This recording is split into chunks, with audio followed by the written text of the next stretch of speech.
मैं आपसे डिस्कस करूंगा कि इनकम टैक्स के कौन से अहम नोटिसेज हैं, या अगर आप उसका जवाब नहीं देंगे तो उसके कॉन्सिक्वेंसेस भी हो सकते हैं। तो सबसे पहले मैं आपसे डिस्कस करूंगा कि नोटिस वो कौन सा ज्यादा अहम है। आपको एक नोटिस आता है एफबीआर की तरफ से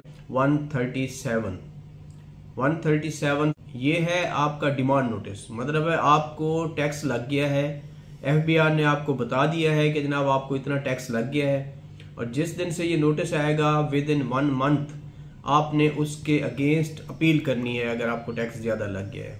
अगर आप अपील नहीं करेंगे तो वो टैक्स मुश्किल है कि आपकी अपील फिर मानी जाए, क्योंकि विद इन दी टाइम अगर नहीं देंगे तो आपको नुकसान हो सकता है। और दूसरा नोटिस, इसके बाद एक और नोटिस आता है, उसको कहते हैं सेक्शन 138 का नोटिस। वो नोटिस जो होता है वो होता है आपको एक वार्निंग दी जाती है कि जी आपका इतना टैक्स है, आपको हमने नोटिस भेजे हुए हैं 137 के और आपने कोई रिप्लाई नहीं दिया। आपका हम बैंक अकाउंट भी अटैच कर सकते हैं, आपकी प्रॉपर्टी को भी अटैच कर सकते हैं, जो करेक्टिव मेजर्स हैं वो हम करेंगे। तो उसमें यह है कि उसमें थोड़ा सा एक टाइम दिया जाता है। अगर उस टाइम तक भी आप कॉन्शियस नहीं होते और आप नहीं जाते एफबीआर के दफ्तर, तो आपका अकाउंट फिर अटैच होने के लिए वो एक नया नोटिस इशू करते हैं, सेक्शन 140 का नोटिस।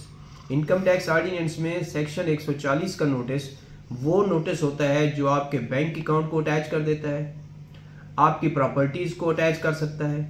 अगर वो बैंक मैनेजर को मिल जाए और आपका अकाउंट वहां पर हो तो आप उसकी ट्रांजैक्शन नहीं कर सकते, ना आप पैसे उससे निकलवा सकते हैं, ना उसको आप चला सकते हैं, सिवाय इसके कि आप उसमें से जमा करा सकते हैं पैसे।